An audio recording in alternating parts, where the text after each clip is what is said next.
Hey guys, welcome back to my channel for another midweek mystery video. You might notice the background's a little bit different in this one because I finally moved into my new flat. I'm living here all alone. Well, I'm not, I'm with my sister, but I'm totally parentless. I've moved out of my house for like the first time and it's very, very weird. So this is a temporary background, but to be honest I quite like it. I feel like it's quite plain but like effective. But to make up for the very plain background I thought I'd go for these jazzy earrings, which everyone so far has told me are disgusting and gross, and they are, but I totally love them. So that's that. I had a lot of people requesting that I do some more like UK home-based mysteries. I do a lot of American-based mysteries on this channel for no particular reason other than the fact that America's a lot bigger than the UK is and therefore a lot more people go missing. But that doesn't mean there's not some very, very interesting cases over here in the UK as well. There's just like less of them. But today I've got a very interesting one for you, which I hope you'll enjoy because I actually remember this case when it happened. It's a case from 2010, so I would have been 16 years old. So I do remember this being in the news and stuff, but I never realised how interesting and how messed up this case was until I was researching it last night. So on the 23rd of August 2010, the body of Gareth Williams was found under very, very suspicious circumstances in his flat in Pimlico in London. It actually wasn't even his flat, it was a security service safe house that he was staying in because he worked with the MI6. Now there's a lot of misconceptions about this case. A lot of the newspapers and like media outlets at the time reported that Gareth was a MI6 agent, like James Bond style. From what I can gather, and of course if he was an agent James Bond style, the MI6 aren't gonna like say that out loud, like they're not gonna admit to it. But he did work within the MI6. From what I can discover, he was a code breaker. He sort of worked on lots of computers, like lots of technical bits. He was a very, very smart man. From what I can gather, his job was just sitting at a desk and like looking through files and like confidential things. But he did work within the MI6 and therefore there was a lot of stuff that he would have known that wouldn't have been public knowledge. So although Gareth was found dead in London, he wasn't actually from London and he was living there temporarily. He was actually from Anglesey in Wales. He grew up there, he went to school there. His first language wasn't even English, his first language was actually Welsh. Like the schools he went to were predominantly Welsh speaking schools. He was very, very smart. He went to Bangor University and he graduated with a first class honours degree in mathematics when he was 17 years old. When he graduated from secondary school, he went to the University of Manchester and got a PhD. So we are talking a crazy smart guy here. I also think I read that he was doing another university degree as well. He actually dropped out of his second degree because he was offered a job. He was offered a job, and I'm going to read this because I won't be able to remember it, with the British Government Communication Headquarters. I think it's most commonly sort of abbreviated to GCHQ. But he was assigned within that to work with the MI6. So that's a bit of background on Gareth. He was also a very keen cyclist and a notoriously private person. A lot of his colleagues said they never really knew much about him. So the week before Gareth's body was discovered on the 23rd of August 2010, he hadn't actually turned up to work with the MI6. And this was a massive oversight on their part because they didn't notify anyone that Gareth had stopped turning up to work. They just like didn't say anything, which is obviously very strange. I know when I used to work in an office, I had to call in sick by 9 AM to let them know I wasn't going to be in there. You'd think when you're working with like company, sort of a company with like an organisation like the MI6, they would be very strict on that sort of thing. But Gareth didn't turn up for work for a week and they never said anything. It was only when his sister called his colleagues at the GCHQ to sort of say, where's my brother, like we haven't heard from him in a week, that his colleagues notified like higher up people, and officers were sent to the flats in Pimlico that Gareth was staying in to do a standard welfare check. And when they turned up at the flat, nobody answered, so they forced their way in. When they went into the flat, there was no sign of anyone being in there at all. But the most senior officer who was like attending the welfare check did note that the heating in the flat was turned up to full, even though this was a very warm August day. Eventually, after searching the flat for a while, they found a padlocked North Face bag in the bathtub of the ensuite of the main bedroom of the flat. Now obviously this is very strange because there's no sign of Gareth anywhere at all, but there's a random, very heavy looking padlock bag in the bath. And I'm not entirely sure what happened next. I don't know if they like called for backup or if they like opened the bag themselves, but it's padlocked, so I don't know how they would have got into it. Maybe they had to call people to open it. Clearly they thought this was very suspicious enough to like investigate what was inside the bag. and as you can probably guess, inside the bag was the body of Gareth Williams. Due to the very high heat in the flat, the body was already pretty decomposed. Obviously the heat accelerates decomposition, and his body was just basically curled up inside this North Face bag. I'm guessing it was a pretty big like hold-all bag, but it can't have been a massive one. Like, he was like really curled over, and underneath his body was the key for the padlock which the bag was secured with. And you will not believe this, despite all of this, the Metropolitan Police ruled his death as probably an accident, which blows my mind, but we will get to that bit later on. Also, a bit of a side note, how like English is it to be like, oh, it's probably an accident? Like, I've never, in all like my research of these kind of cases, I've never come across a case in like Australia or America where they're like, oh, it's probably this, but the Metropolitan Police are like, oh yeah, it's probably an accident, which I just find very English. Now obviously the inquest into Gareth's death was a very tricky one to manoeuvre. In his work with the MI6, Gareth had been working with the Secret Service and the FBI from America, and America requested that none of the stuff that he was working on with them was to be mentioned in the inquest, so that was completely railroaded. They couldn't mention any of that stuff at all, which, I don't know, could have been not related at all to his death, or it could have been something, but we'll never know because that's completely stum. We can't mention that at all. Whilst Gareth's body was found in a bag in the bath, there were absolutely no fingerprints on the bathtub at all. It seemed like the bathtub had been completely wiped down, which, if it was a murder, that is to be expected.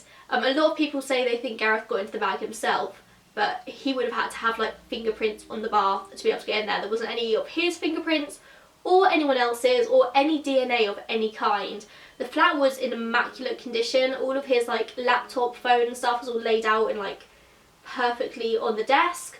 Everything was just, you wouldn't question it, it was just all perfect. And although his body was found on the 23rd of August, the inquest actually showed that he probably died around the early hours of the 16th of August. However, due to the accelerated decomposition of his body, due to the heat in the flat, they couldn't pinpoint this for certain. There were no marks on his body, there was no sign of bruises, cuts, a sign of a struggle. His body was sort of like in perfect condition, as perfect as it would be for a decomposing dead body, I suppose. And there were no signs of drug use or poison or alcohol. There was just nothing in his bloodstream, although it can be noted here that because of the accelerated decomposition that was happening, it is probably likely that if there was alcohol or drugs in his system, it wouldn't have been able to like be found.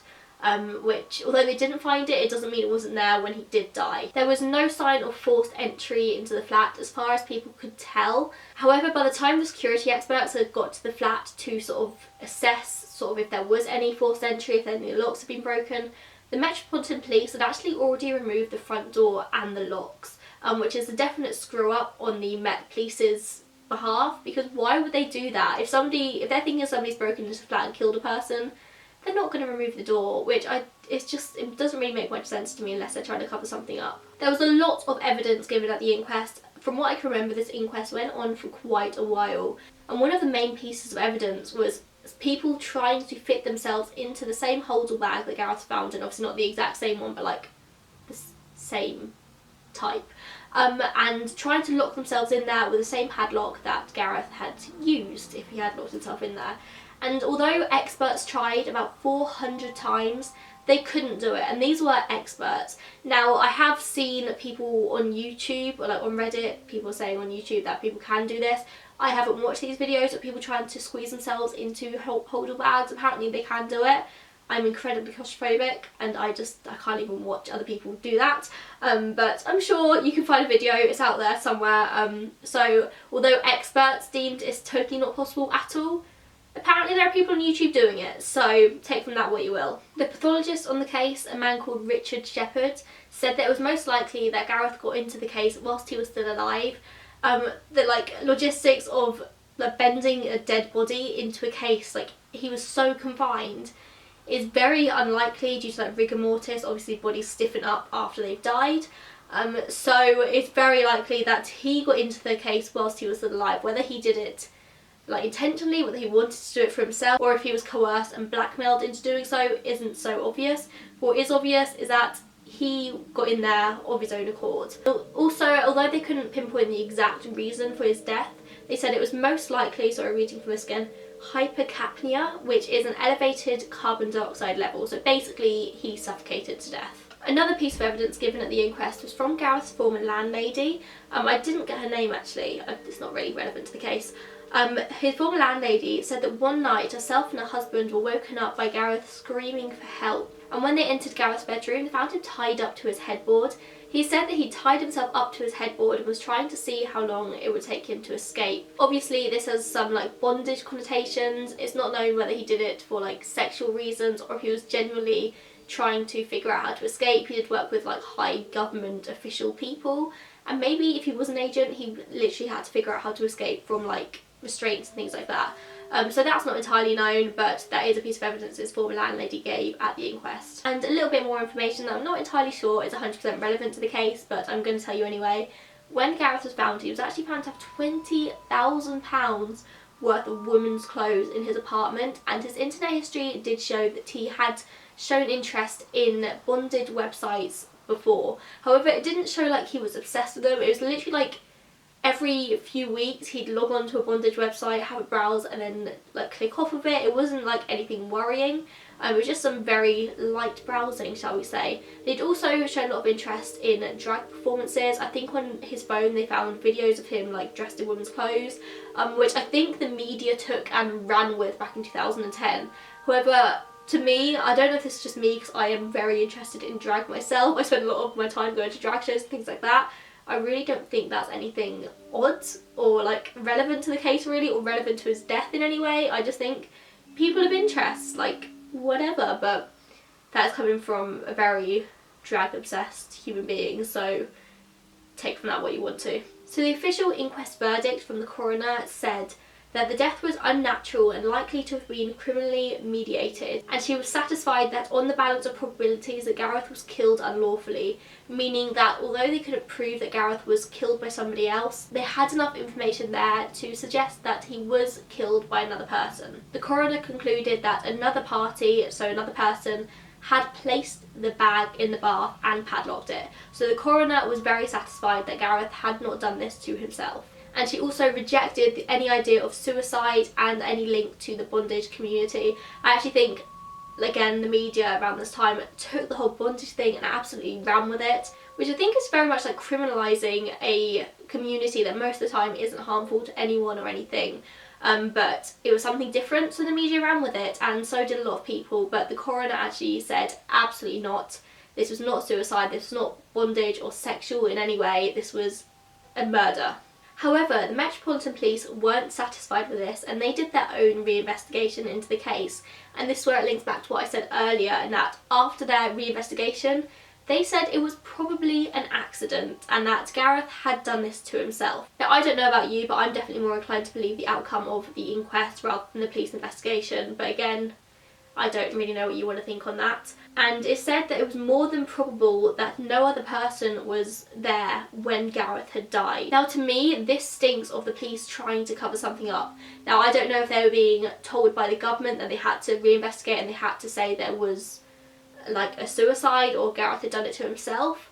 Of course, Gareth was involved in a lot of dodgy things, not as in dodgy as in illegal, but as in he knew stuff that nobody else knows. Now the theories. One of the theories obviously is that Gareth had an interest in bondage and he did this to himself, or he was doing what he'd done all these years before and was like trying to escape, like when he tied himself to his bed, now he's trying to escape from a padlocked bag.